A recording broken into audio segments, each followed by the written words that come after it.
Donc maintenant, je suis prêt à dessiner mes formes.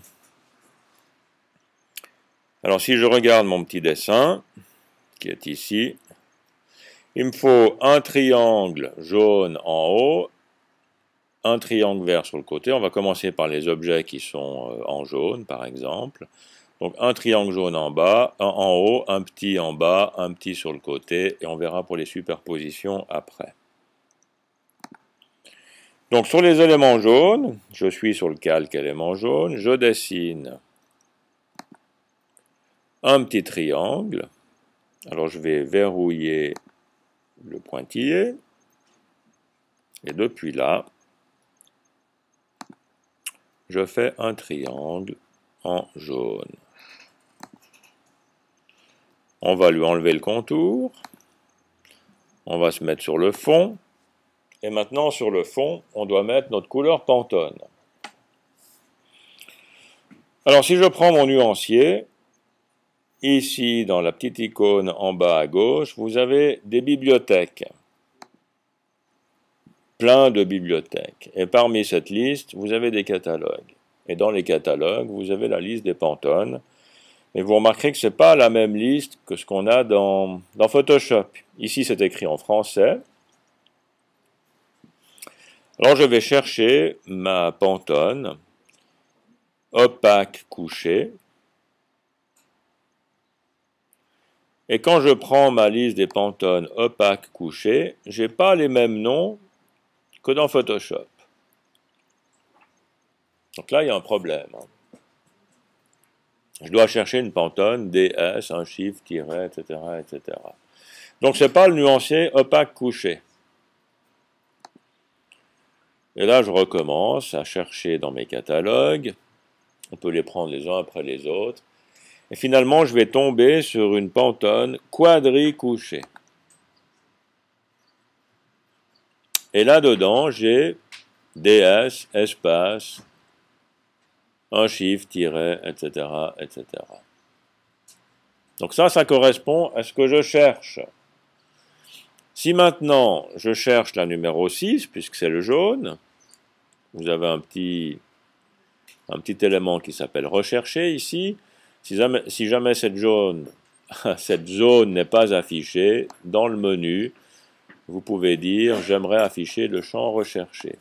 Sinon, on ne peut pas taper la valeur qu'on recherche. Même dedans, je veux la valeur 6. Voilà la 1-6. Je n'ai pas la 6, etc. Bon, ben, il faut chercher une autre. 6-2, c'est celle-là. Et maintenant, elle vient dans mon nuancier. Alors, supposons que j'enregistre ceci.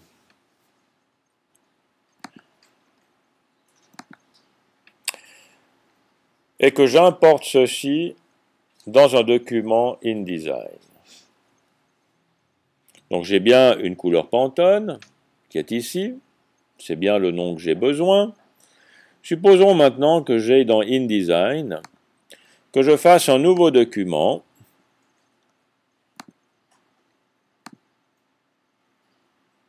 et que j'importe le tangram que je viens de faire.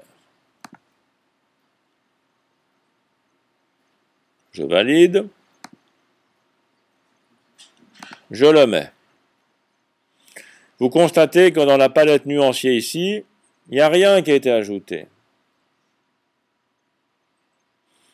Si je prends maintenant dans le menu fenêtre, sous sortie, un aperçu des séparations, pour voir quelles sont les encres qui seront utilisées, je n'ai pas de couleur Pantone. Pourtant, dans mon document Illustrator, j'ai choisi la Pantone DS6-2C.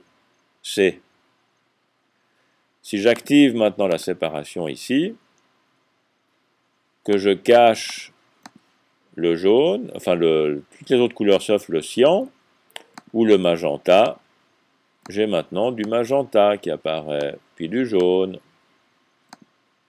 puis du noir peut-être, un petit peu. Donc cette Pantone que j'ai sélectionnée dans Illustrator n'est pas restituée ici dans InDesign. Et la raison pour laquelle elle n'est pas restituée, c'est parce que dans Illustrator et dans le nuancier que j'ai choisi pour trouver le bon nom, qui s'appelle quadricouché, j'ai en fait une couleur quadrichromique. Je n'ai pas une Pantone, mais j'ai l'équivalent quadri de la Pantone DS6-2. D'ailleurs, quand je regarde la couleur ici, j'ai un petit triangle blanc, et ce petit triangle indique que c'est une quadri globale. Si je double-clique, j'ai une couleur quadri globale. Si je veux récupérer la Pantone en tant que couleur Pantone, je dois le mettre en ton direct. Je valide. J'ai maintenant le petit triangle avec un petit point qui m'indique que c'est un ton direct. Si j'enregistre ceci, que je reprends mon document InDesign, je m'aperçois qu'il a été mis à jour. Je clique 2 fois pour refaire l'importation. Et maintenant, ma couleur Pantone est venue dans mon nuancier et dans mon aperçu de séparation. Donc attention, les nuanciers de Photoshop et les nuanciers d'Illustrator ne sont pas les mêmes. Voilà, je vais m'arrêter là et je vais maintenant vous montrer une méthode plus efficace dans Illustrator pour qu'on soit sûr d'utiliser les mêmes couleurs. Je m'arrête là.